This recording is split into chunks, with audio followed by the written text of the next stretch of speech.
డి24 TV news కి స్వాగతం. Bulletin లో ముందుగా హెడ్లైన్స్.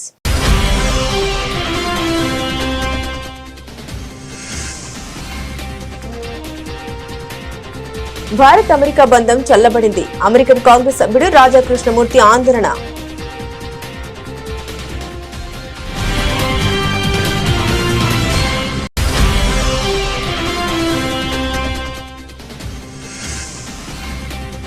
మోదీ తేరీ ఖబర్ కుదేగి నినాదాలు చేసినందుకు కాంగ్రెస్ నాయకత్వం క్షమాపణ చెప్పాలి డిమాండ్ చేసిన కేంద్ర మంత్రి కిరణ్ రిజిజు.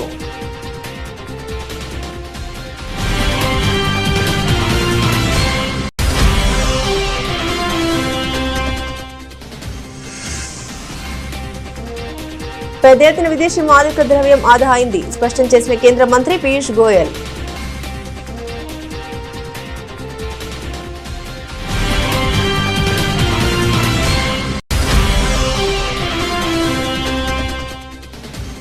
బృందావన్లోని బాంకి బిహారీ ఆలయ నిర్వహణకు సంబంధించిన పిటిషన్ను విచారించిన సుప్రీంకోర్టు. మధుర జిల్లా మెజిస్ట్రేట్ ఆలయ నిర్వహణ కమిటీ ప్రభుత్వానికి కోర్టు నోటీసులు జారీ.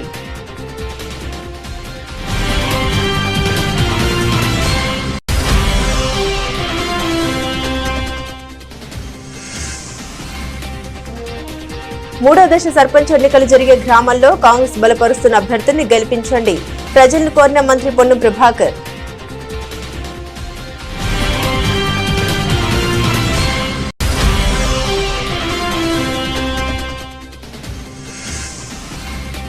రెండు 2027 కుంభమేళా వైభవంగా నిర్వహించబడుతుంది స్పష్టం చేసిన ఉత్తరాఖండ్ ముఖ్యమంత్రి పుష్కర్ సింగ్ ధామే.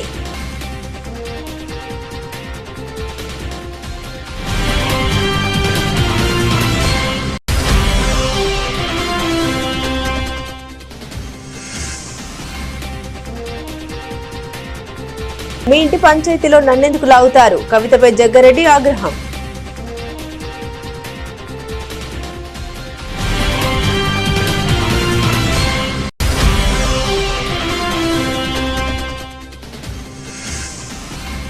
వైసీపీ కేంద్ర కార్యాలయంలో ఘనంగా అమరజీవి పొట్టి శ్రీరాములు వర్ధంతి నివాళులర్పించిన వైసీపీ నేతలు.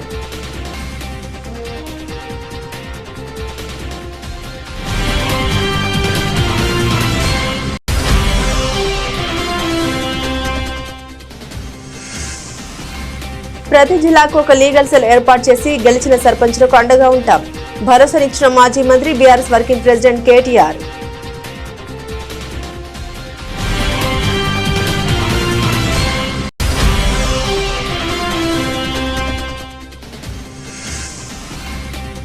మంత్రివర్గం ఆమోదం లేకుండానే కూటమి ప్రభుత్వం అప్పులు వైకాపా నేత మాజీ ఆర్థిక మంత్రి బుగ్గన రాజేంద్రనాథ్ రెడ్డి ఫైర్.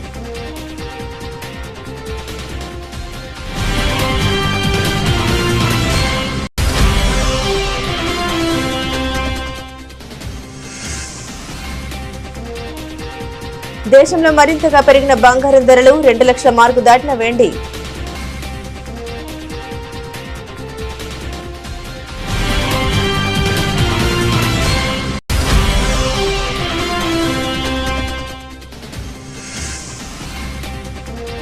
ధర్మశాల టీ20లో టీమిండియా ఆదర్శ్ దక్షిణాఫ్రికాపై ఘన విజయం 7 వికెట్ల తేడాతో సఫారీలను చిత్తు చేసిన టీమిండియా.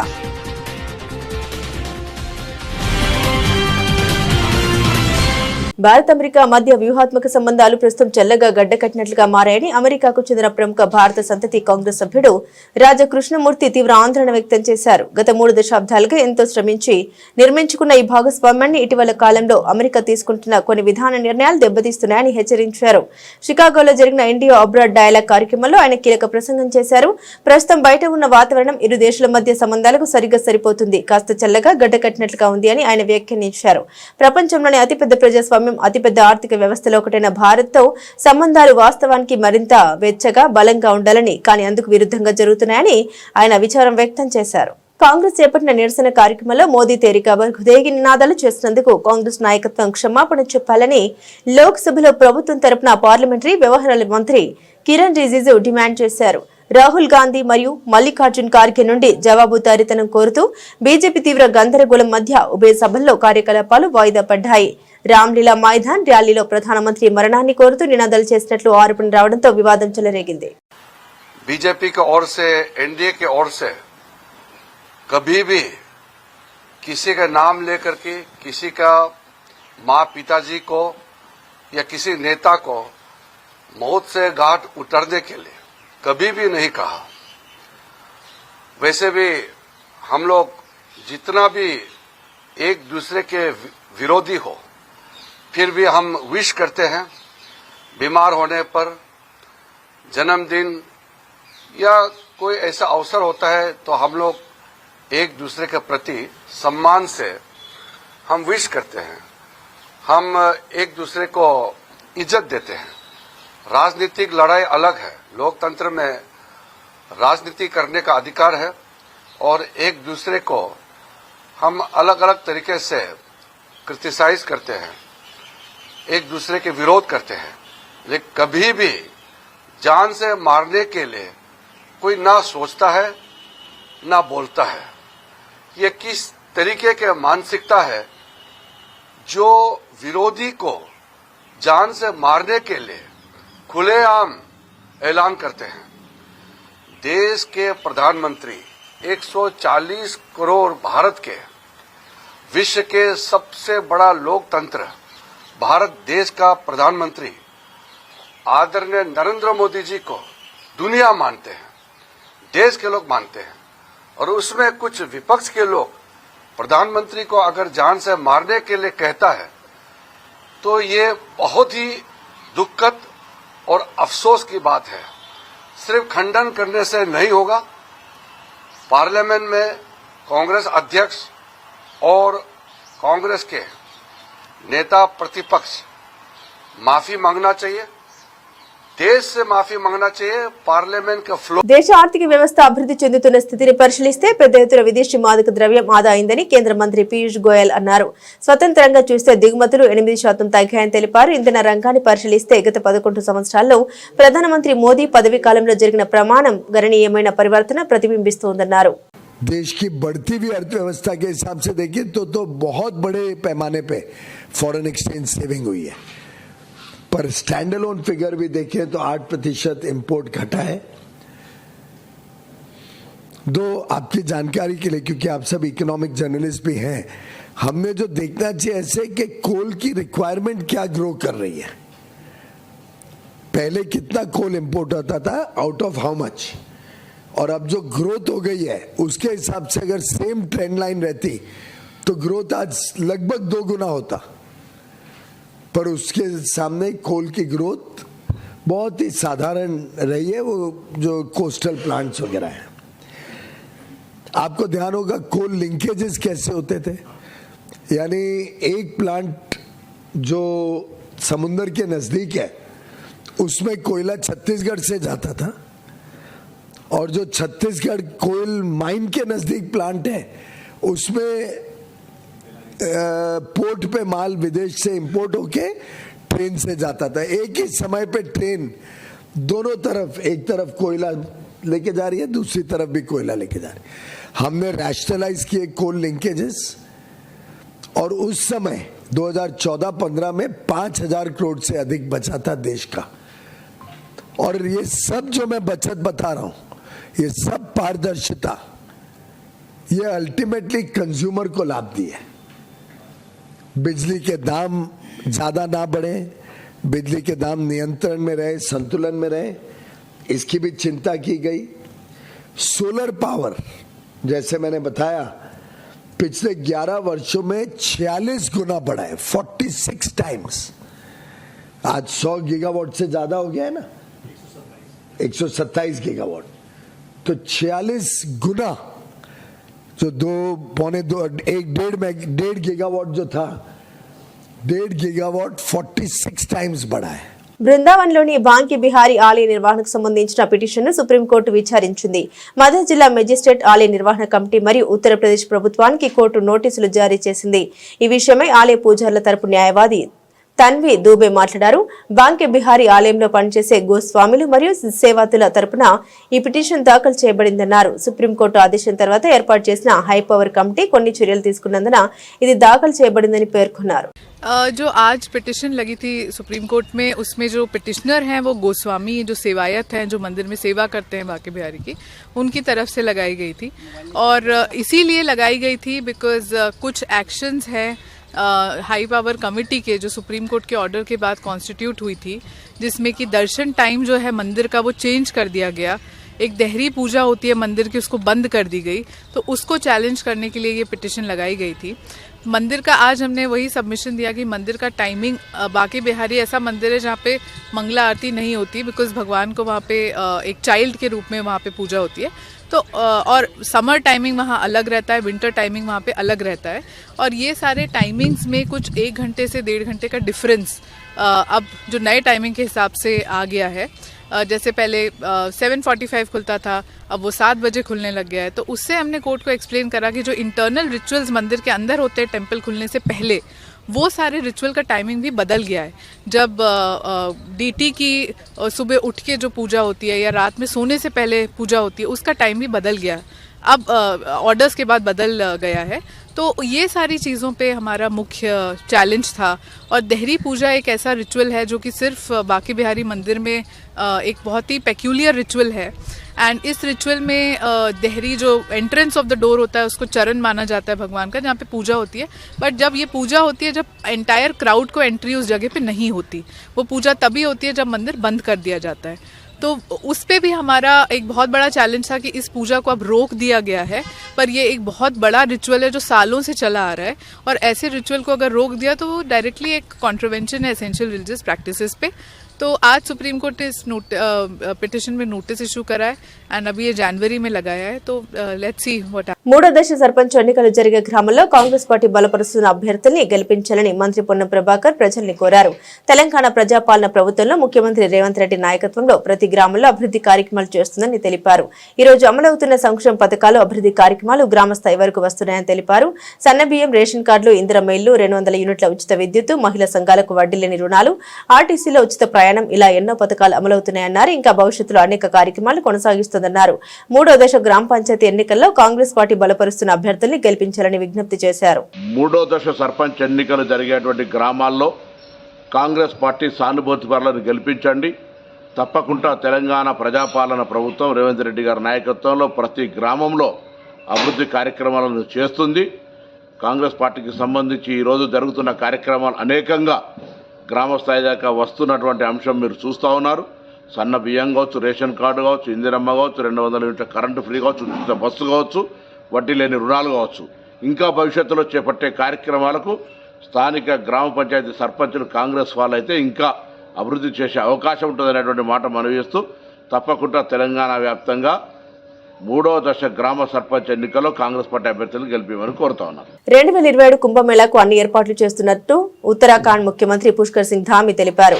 ఈ విషయమై ఆయన మాట్లాడారు. తాను భగవంతుడు మహాదేవుడు నగరానికి వచ్చినప్పుడల్లా తన హృదయంలో ఎల్లప్పుడూ భక్తి మరియు ఆయన ఆశీర్వాదం కోసం ప్రార్థన ఉంటుందన్నారు. రాబోయే కాలంలో తమ కుంభమేళా జరుగుతుందని అన్నారు. 2027లో సాధువుల ఆశీర్వాదాలు మరియు స్థానిక ప్రజల మద్దతుతో తమ పరిపాలన అందరితో పాటు కుంభమేళా వైభవంగా నిర్వహించబడుతుందని స్పష్టం చేశారు.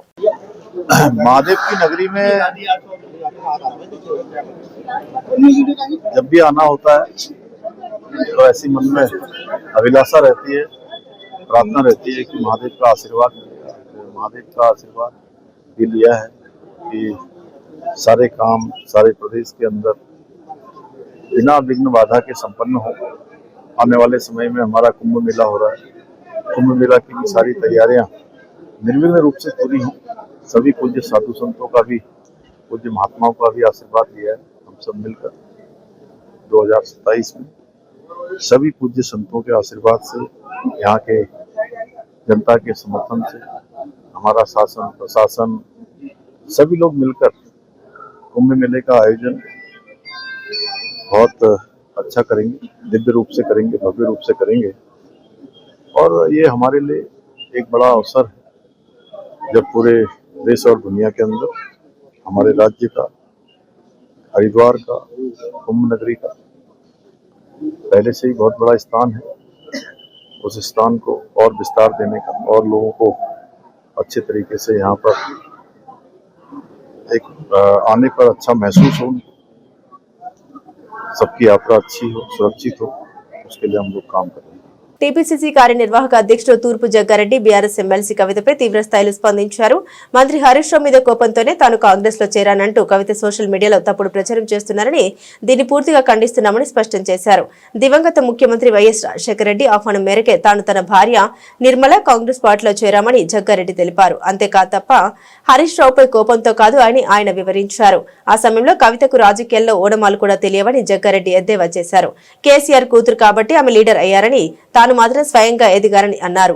మీ ఇంటి పంచాయతీలో నన్నెందుకు ఇరికిస్తారని కవితను ప్రశ్నించారు. కేసీఆర్ కూతురు అభిమాన సంఘాలు ఆ సోషల్ మీడియాలో అవన్నీ పెట్టుడు బంద్ చేసుకోండి. రాజకీయ విలువలతో కూడుకున్న రాజకీయం చేసుకొని నాయకులు కండి అని హితు అది పొలిటీషియన్గా నేను సజెషన్ చేస్తున్నా. ఆమె ఎవరు? కేసీఆర్ కూతురు కాబట్టి లీడర్ అయింది. జగ్గారెడ్డి ఎవరు? జగ్గారెడ్డి నేను లీడర్ని. కేసీఆర్ అనే నాయకుడు లేకపోయి ఉంటే కవిత లేదు. కాబట్టి నేను ఏమంటున్నా, పదే పదే కేసీఆర్ కూతురు అని అంటున్నా. లేదు కదా, నువ్వు కేసీఆర్ కూతురువే, దట్స్ ఆల్. ఇక నువ్వు మీ అయ్యని ఎందుకు అట్లా అంటున్నావు, అది మీ వ్యవహారం. కానీ మమ్మల్ని ఎందుకు ఇరికించుకుంటున్నావు అలా? అది పద్ధతి కాదు కదా. కాబట్టి మళ్ళీ చెప్తున్నాను, తెలంగాణ రాష్ట్ర ప్రజలకు ఈ తెలుగు ఛానల్స్ ఆంధ్రప్రదేశ్ రాష్ట్ర ప్రజలు కూడా చూస్తారు కాబట్టి మళ్ళొక్కసారి ఈ సోషల్ మీడియాలో కేసీఆర్ కూతురు పెడుతున్న సోషల్ మీడియా ప్రకటనలకు వాల్యూ లేదు, పెట్టకండి. నేను అందులో పోవడానికి ఇక అది చెప్తా, కాంగ్రెస్లో పోవడానికి కారణం ఏంటంటే ప్రధానంగా రాజశేఖర రెడ్డి గారు కారణం. నేను ఇళ్ళకి రావడానికి మెయిన్ రాజశేఖర రెడ్డి సాబే. ఇంకా వైసీపీ కేంద్ర కార్యాలయంలో అమరజీవి పొట్టి శ్రీరాములు వర్ధంతి సందర్భంగా వైసీపీ నేతలు ఘన నివాళులర్పించారు. మాజీ ఎమ్మెల్యేలు వెల్లంపల్లి శ్రీనివాసరావు, సుధాకర్ బాబు, ఎమ్మెల్సీ రుహుల్లా, విజయవాడ మేయర్ రాయన భాగ్యలక్ష్మి తదితర పార్టీ నేతలు అమరజీవి పొట్టి శ్రీరాములు చిత్రపటానికి పూలమాల వేసి నివాళులర్పించారు. పొట్టి శ్రీరాములు త్యాగఫలం కారణంగా ఆంధ్ర రాష్ట్రం ఏర్పడిందని నేతలు పేర్కొన్నారు. ఈరోజు పొట్టి శ్రీరాములు గారి కంటే నేనే చేస్తానని చెప్పే విధంగా ఏదో అనేక కార్యక్రమాలు చేపడతానికి ప్రయత్నం చేస్తున్నాడు. కానీ రాష్ట్ర ప్రజలెవరూ కూడా నమ్మే పరిస్థితి లేదు. ముఖ్యంగా చెప్పాలంటే పొట్టి శ్రీరాములు గారి త్యాగ ఫలితంగా వచ్చిన ఆంధ్ర రాష్ట్ర అవతరణ దినోత్సవం నవంబర్ 1 ఉండేది. కానీ మన రాష్ట్రం విడిపోయినా కానీ తెలంగాణ జూన్ 2వ తారీఖు నాడు వాళ్ళ యొక్క అవతరణ దినోత్సవం చేసుకుంటుంటే గతంలో 2014 నుంచి 19 వరకు కూడా ఆ జూన్ 2ని ఏదో దిక్కుమాల దినంగా సాగించేవాడు తప్ప నవంబర్ 1ని ఆపేశాడు. కానీ జగన్మోహన్ రెడ్డి గారు పాదయాత్ర చేస్తున్నప్పుడు అనేక మంది ప్రజా సంఘాలు కావచ్చు, అవన్నీ కూడా నవంబర్ 1 ఆంధ్ర రాష్ట్ర అవతరణ దినోత్సవం చేయించాలనగానే ఆయన ముఖ్యమంత్రిగా ఏర్పడిన మొదటి సంవత్సరంలోనే ఆంధ్ర రాష్ట్ర అవతరణ దినోత్సవం నవంబర్ 1 అని చెప్పి జీవో ఇచ్చి అఫీషియల్గా రాష్ట్ర వ్యాప్తంగా కూడా ఉత్సవాలు చేసిన వ్యక్తి జగన్మోహన్ రెడ్డి గారు. మళ్ళీ జగన్మోహన్ రెడ్డి గారి పరిపాలన పోయిన తర్వాత గత 2 సంవత్సరాల నుంచి నవంబర్ 1 కూడా మర్చిపోయిన వ్యక్తి చంద్రబాబు నాయుడు. ఈరోజు నేను అది అమరావతిలో స్థలం కేటాయించాను, దాంట్లో మీరు విగ్రహం పెట్టుకోండి అని చెప్పని ప్రతి వీధిలో కూడా చందాలు అడిగే విధంగా ప్రతి వీధిలో కూడా పొట్టి శ్రీరాములు గారి పేరు చెప్పి చందాలు వసూలు చేసే విధంగా కూటమి ప్రభుత్వం పనిచేస్తుంది. నేను గతంలో మొన్న కూడా చెప్పాను మీకు, ఎన్టీ రామారావు విగ్రహాన్ని పెట్టడానికేమో 11 కోట్ల రూపాయలు డిపిఆర్ తయారు చేయడానికి ఈ కూటమి ప్రభుత్వం చంద్రబాబు నాయుడు డబ్బులు ఇస్తే ఏ పొట్టి శ్రీరాములు గారి విగ్రహం రాష్ట్ర ప్రభుత్వం పెట్టలేదా? అంత స్తోమత లేదా రాష్ట్ర ప్రభుత్వానికి? స్థలం కూడా నామకాగ్గా ఏదో ఒక చీలిక మొక్కలాగా ఇచ్చి రాష్ట్ర వ్యాప్తంగా ఆయన ఒక విగ్రహాన్ని తీసుకోవడం, ఆ విగ్రహం పెట్టి ప్రతి రాష్ట్రంలో ప్రతి జిల్లాలో ప్రతి మండలంలో మీటింగ్ పెట్టడం, డబ్బులు వసూలు చేయడం. అంటే పొట్టి శ్రీరాములు గారిని ఈ రోజుకి రోడ్డు మీదకి ఇచ్చేస్తున్న పరిస్థితి ఈ కూటమి ప్రభుత్వంలో కనబడుతుంది. ఇప్పటికి కూడా నేను మొన్న చెప్పినప్పుడు కూడా వాళ్ళు చలనం రాలా. అటు వినుకొండ అని ఇటు మాచర్లు అని చెప్పని ప్రతి విలేజ్లో కూడా మీటింగ్లు పెట్టడం, మేము విగ్రహం పెడుతున్నాం డబ్బులు ఇవ్వండి, అడుక్కు డబ్బులు ఇవ్వండి అని చెప్పని వారి పేరు చెప్పుకొని ఈ కూటమి ప్రభుత్వం డబ్బులు వసూలు చేయడం అంటే ఇంతకంటే బాధాకరం ఏమైనా ఉందా? ప్రతి జిల్లాకు ఒక లీగల్ సెల్ ఏర్పాటు చేసి గెలిచిన సర్పంచ్లకు అండగా ఉంటామని మాజీ మంత్రి బీఆర్ఎస్ వర్కింగ్ ప్రెసిడెంట్ తారక రామారావు అన్నారు. కాంగ్రెస్ నాయకులు బెదిరింపులకు పాల్పడి ఏదో ఒక కేసులో ఇరికించి మిమ్మల్ని సస్పెండ్ చేయించే కుట్రలు చేస్తారని, కానీ మీరు ఎవరికి భయపడొద్దని సూచించారు. ఈ ప్రభుత్వంలో ఇంకో 2.5 ఏళ్లు మాత్రమే పనిచేస్తారని, మళ్లీ మన ప్రభుత్వంలో ఇంకో 2.5 ఏళ్లు పనిచేస్తారని పేర్కొన్నారు. ఎవరికి ఏ ఆపద వచ్చినా బీఆర్ఎస్ పార్టీ కార్యాలయానికి వస్తే తమ నాయకులు లీగల్ సెల్ మీకు అండగా ఉంటారని భరోసానిచ్చారు. గెలిచిన సర్పంచులు, ఉప సర్పంచులు మీరు ఒక్క విషయం దయచేసి యాద పెట్టుకోండి. ఈ గవర్నమెంట్ లో మీరు పనిచేసేది 2.5 ఏళ్లే. మళ్ళీ అటెన్క వచ్చే గవర్నమెంట్ లో, మన గవర్నమెంట్ లో మళ్ళా 2.5 ఏళ్లు మీరే ఉంటారు. కాబట్టి దబ్బన వీళ్ళు ఏమైనా కొద్దిగా కష్టపెట్టినా, కొద్దిగా ఇబ్బంది పెట్టినా 1 సంవత్సరం ఓర్చుకోవాలి అంతే. అటెన్క ఏముండదు, వీళ్ళది అటెన్క ఏముండదు. మీకు వచ్చే పైసలు ఎట్లాగొస్తాయి? గ్రామ పంచాయతీకి రావాల్సిన డబ్బులు కేంద్ర ప్రభుత్వం నుంచి, రాష్ట్ర ప్రభుత్వం నుంచి మీ హక్కుగా రావాల్సిన పైసలు, ఫైనాన్స్ కమిషన్ ద్వారా రావాల్సిన పైసలు ఎవడు ఆపలేడు. ఆది శ్రీనివాస్ ఆపలేడు, రేవంత్ రెడ్డి ఆపలేడు, నరేంద్ర మోడీ కూడా ఆపలేడు. ఎందుకంటే అది రాజ్యాంగం. అంబేద్కర్ రాసిన రాజ్యాంగం ఆధారంగా మీకు రావాల్సిన పైసలు బరాబర్ వస్తాయి. ఏమన్నా అయ్యా కూడా ఆపలేడు అది. కానీ ఏమన్నా గిట్లనే ఆడనో ఈడనో బెదిరించే ప్రయత్నం చేస్తారు. వీళ్ళు చాలా లంగాలు కాంగ్రెస్ వాళ్ళు. వాళ్ళ మాటినకపోతే ఏం చేస్తారు? సర్పంచ్ గారిని ఏదో ఒక దానిలో ఇరికిచ్చి వాళ్ళని సస్పెండ్ చేయాలి. ఎందుకంటే అధికారం కదా, సస్పెండ్ చేయాలి. సస్పెండ్ చేసి ఉప సర్పంచ్ వాళ్ళ మనిషిని పెట్టుకోవాలి, వాళ్ళకు బాధ్యత ఇవ్వాలని చెప్పి లంగ కథలు చేస్తారు. అందుకే మనకు కూడా తెలివి ఉంది కాబట్టి, భగవంతుడు వాళ్ళకే కాదు మనకు కూడా తెలివితేటలు ఇచ్చిండు కాబట్టి నేనేం చెప్తున్నా అంటే, జిల్లాల వారీగా సర్పంచులకు అండగా నిలబడేందుకు ప్రతి జిల్లాలో లీగల్ సెల్ ఏర్పాటు చేస్తాం. ఎక్కడ ఎవడన్నా మిమ్మల్ని సస్పెండ్ చేసే ప్రయత్నం చేస్తే వెంటనే 1 సెకండ్ కూడా మీరు ఆలస్యం చేయకండి. జిల్లా పార్టీ ఆఫీస్ ఇక్కడనే మీకు పక్కనే ఉన్నది. మన జిల్లా గింతనే జిల్లా, చిన్న జిల్లా, 12 మండలాలు, 2 మున్సిపాలిటీలు, చాలా చిన్న జిల్లా మనది. వెంటనే అర్ధగంట లోపల మీరు ఇక్కడికి రావచ్చు. లక్ష్మీనరసింహారావు గారిని, రవిశంకర్ గారిని, రసమై బాలకృష్ణ గారిని, మా తోట ఆగయ్య గారిని నేను కోరుతా ఉన్నా. ఎక్కడ ఏ ఊర్లో చిన్న, ఇప్పుడు 83 మంది మాత్రమే కాదు, ఇంకా 17 నాడు మళ్ళీ ఎలక్షన్ ఉంది, మళ్ళా జోరుదారు గెలుస్తాం, నాకే అనుమానం లేదు. ఎక్కడ చిన్న సమస్య వచ్చినా సర్పంచ్ గాని ఉప సర్పంచ్ గాని వెంటనే ఇక్కడ లీగల్ సెల్ యాక్టివేట్ చేయాలి, వెంటనే కోర్టుకు పోవాలి, మన హక్కుల కోసం మనం కొట్లాడాలి. ఈ విషయంలో రాజీ పడొద్దని చెప్పి నేను కోరుతున్నా. ఆంధ్రప్రదేశ్ రాష్ట్రంలోని కూటమి ప్రభుత్వం మంత్రివర్గ ఆమోదం లేకుండానే విచ్చలవిడిగా అప్పులు చేస్తోందని వైకాపా నేత మాజీ ఆర్థిక మంత్రి బుగ్గన రాజేంద్రనాథ్ రెడ్డి ఆరోపించారు. రాష్ట్ర బెవరేజెస్ కార్పొరేషన్ బాండ్లను తాకట్టు పెట్టి 9% పైగా వడ్డీతో 5,750 కోట్లు రుణం సమీకరించారని ఆయన విమర్శించారు. హైదరాబాద్ లోని సోమాజిగూడ ప్రెస్ క్లబ్ లో ఆయన మీడియాతో మాట్లాడారు. గతంలో తమ ప్రభుత్వ హయాంలో ఇదే బెవరేజెస్ బాండ్లను సంక్షేమ పథకాల కోసం అమ్మకానికి పెడితే నానా రాద్ధాంతం చేశారని ఆయన గుర్తు చేశారు. ఇప్పుడు ఇదే పనిని కూటమి ప్రభుత్వం చేస్తుందని దుయ్యబట్టారు.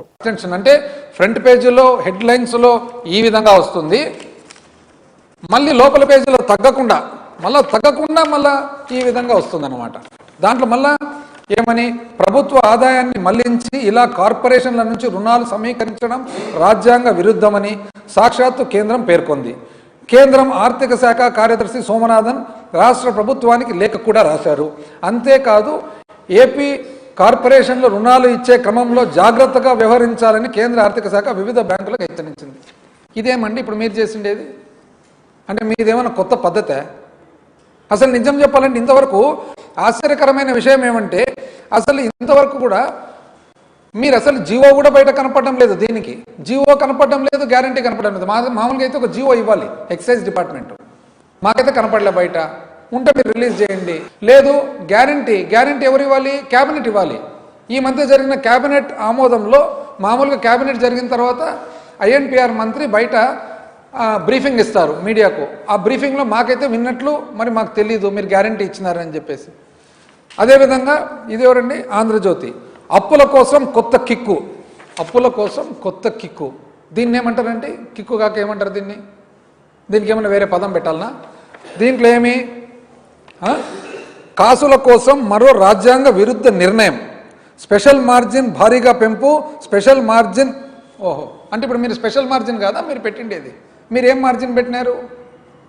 మీరు పెట్టిండేది స్పెషల్ మార్జినే కదా. మళ్ళీ అప్పుడు కిక్కు రావడం ఏమి, ఇప్పుడు కిక్కు రాకపోవడం ఏమి?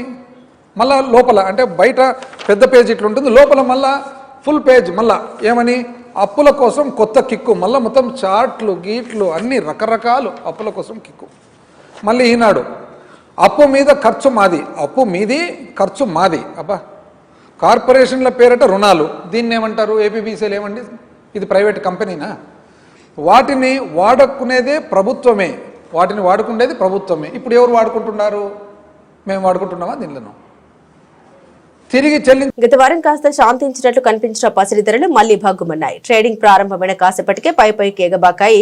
గుడ్ రిటర్న్స్ వెబ్సైట్ ప్రకారం సోమవారం మధ్యాహ్నం 12 గంటల సమయంలో దేశంలో 24 క్యారెట్ల 10 గ్రాముల బంగారం ధర నిన్నటి రేటుతో పోలిస్తే ఏకంగా 820 మేర పెరిగి రికార్డు స్థాయిలో 1,34,730కి చేరుకుంది. ఇక 22 క్యారెట్ల ఆర్నమెంటల్ గోల్డ్ ధర 720 మేర పెరిగి 1,23,500కు చేరుకుంది. వెండి ధరలకు రెక్కలొచ్చాయి. సుమారు 3,000 మేర పెరిగి 2,09,00కు చేరుకైంది. చెన్నైలో 10 గ్రాములు 24 క్యారెట్ల మేలిమి బంగారం ధర గరిష్టంగా 1,35,930కి చేరుకుంది. ఢిల్లీలో 1,34,880గా ఉంది. హైదరాబాద్, విజయవాడ నగరాల్లో 1,34,730గా ఉంది. మరోవైపు 22 క్యారెట్ల ఆర్నమెంటల్ పసిడి ధర చెన్నైలో 1,24,600కు చేరుకుంది. హైదరాబాద్, విజయవాడలో 10 గ్రాముల 22 క్యారెట్ల బంగారం ధర 1,23,500గా ఉంది. వెండి ధరలు నేడు భారీగా ఎగబాకాయి. పలు నగరాల్లో 2 లక్షల మార్కును దాటేశాయి. చెన్నైలో గరిష్టంగా కేజీ వెండి ధర 2,13,000 తాకింది. హైదరాబాద్, విజయవాడ, విశాఖపట్నంలో కూడా ధరలు దాదాపు ఇదే స్థాయిలో కొనసాగుతున్నాయి. ధర్మశాల వేదికగా దక్షిణాఫ్రికాతో జరిగిన 3వ టీ20 మ్యాచ్ లో భారత జట్టు అద్భుత ప్రదర్శన చేసింది. బౌలర్లు, బ్యాటర్లు సమిష్టిగా రాణించడంతో 7 వికెట్ల తేడాతో సఫారీలపై ఘన విజయం సాధించింది. మొదట బౌలింగ్ లో ప్రత్యర్థిని తక్కువ స్కోర్కే కట్టడి చేసి ఆ తర్వాత స్వల్ప లక్ష్యాన్ని సునాయాసంగా ఛేదించింది. ఈ మ్యాచ్ లో టాస్ గెలిచిన భారత కెప్టెన్ సూర్యకుమార్ యాదవ్ ఫీల్డింగ్ ఎంచుకున్నారు. బ్యాటింగ్ కు దిగిన దక్షిణాఫ్రికాకు ఆరంభంలోనే గట్టి షాక్ తగిలింది. భారత బౌలర్ల కట్టుదిట్టమైన బౌలింగ్ కు సఫారీ బ్యాటర్లు వరుసగా పెవిలియన్ కు క్యూ కట్టారు. దక్షిణాఫ్రికా నిర్ణీత 20 ఓవర్లలో 117 పరుగులకు ఆలౌట్ అయింది. భారత బౌలర్లలో హర్షదీప్ సింగ్, వరుణ్ చక్రవర్తి, హర్షిత్ రాణా, కుల్దీప్ యాదవ్ తలా 2 వికెట్లు పడగొట్టి సఫారీల పతనాన్ని శాసించారు. హార్దిక్ పాండ్యా, శివన్ దూబే చెరో వికెట్ తీశారు. అనంతరం 118 పరుగుల స్వల్ప లక్ష్యంతో బరిలోకి దిగిన భారత్ కు ఓపెనర్ అభిషేక్ శర్మ 18 బంతుల్లో 35 మెరుపు ఆరంభాన్ని ఇచ్చాడు. శుభ్మన్ గిల్ రాణించాడు. చివర్లో తిలక్ వర్మ, శివన్ దూబే లాంఛనాన్ని పూర్తి చేయడంతో భారత్ 15.5 ఓవర్లలోనే 3 వికెట్లు కోల్పోయి లక్ష్యాన్ని అందుకుంది. కెప్టెన్ సూర్యకుమార్ యాదవ్ 12 పరుగులు చేసి అవుట్ అయ్యాడు. ఈ విజయంతో టీమిండియా 5 మ్యాచ్ల సిరీస్ లో 2-1 ఆధిక్యంలోకి దూసుకెళ్లింది. బులెటిన్ ముగించే ముందు హెడ్లైన్స్ మరోసారి.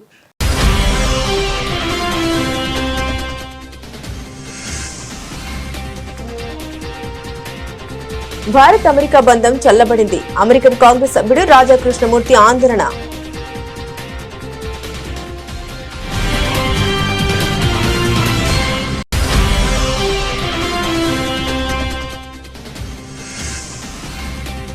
మోదీ తేరీ ఖబర్ కుథేగి నినాదాలు చేసినందుకు కాంగ్రెస్ నాయకత్వం క్షమాపణ చెప్పాలి డిమాండ్ చేసిన కేంద్ర మంత్రి కిరణ్ రిజిజు.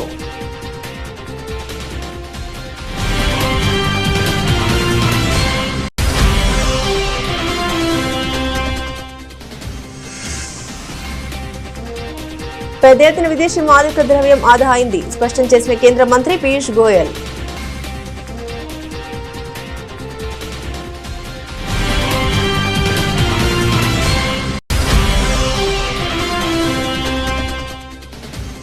బృందావన్లోని బాంకి బిహారీ ఆలయ నిర్వహణకు సంబంధించిన పిటిషన్ను విచారించిన సుప్రీంకోర్టు. మధుర జిల్లా మెజిస్ట్రేట్ ఆలయ నిర్వహణ కమిటీ ప్రభుత్వానికి కోర్టు నోటీసులు జారీ.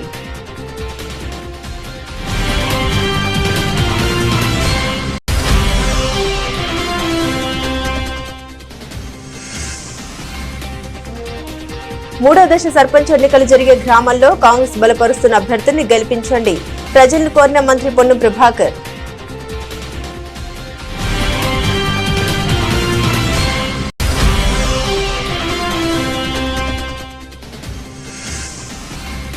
(2027) కుంభమేళా వైభవంగా నిర్వహించబడుతుంది స్పష్టం చేసిన ఉత్తరాఖండ్ ముఖ్యమంత్రి పుష్కర్ సింగ్ ధామే.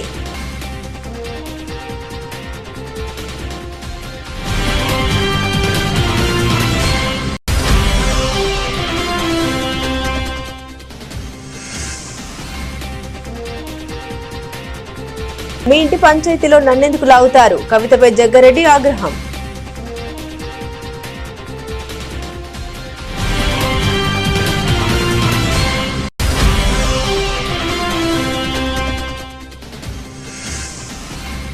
వైసీపీ కేంద్ర కార్యాలయంలో ఘనంగా అమరజీవి పొట్టి శ్రీరాములు వర్ధంతి నివాళులర్పించిన వైసీపీ నేతలు.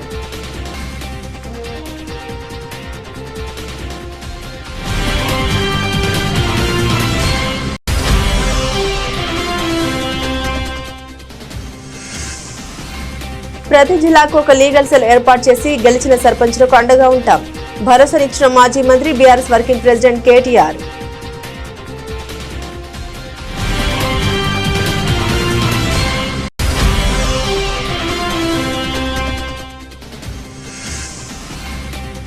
మంత్రివర్గం ఆమోదం లేకుండానే కూటమి ప్రభుత్వం అప్పులు. వైకాపా నేత మాజీ ఆర్థిక మంత్రి బుగ్గన రాజేంద్రనాథ్ రెడ్డి ఫైర్.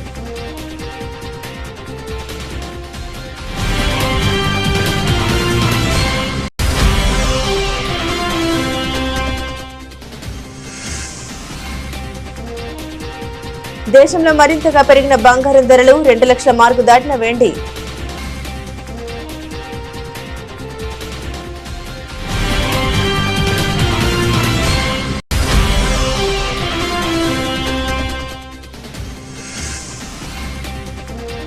ధర్మశాల టీ20లో టీమిండియా ఆదర్శ్. దక్షిణాఫ్రికాపై ఘన విజయం. 7 వికెట్ల తేడాతో సఫారీలను చిత్తు చేసిన టీమిండియా.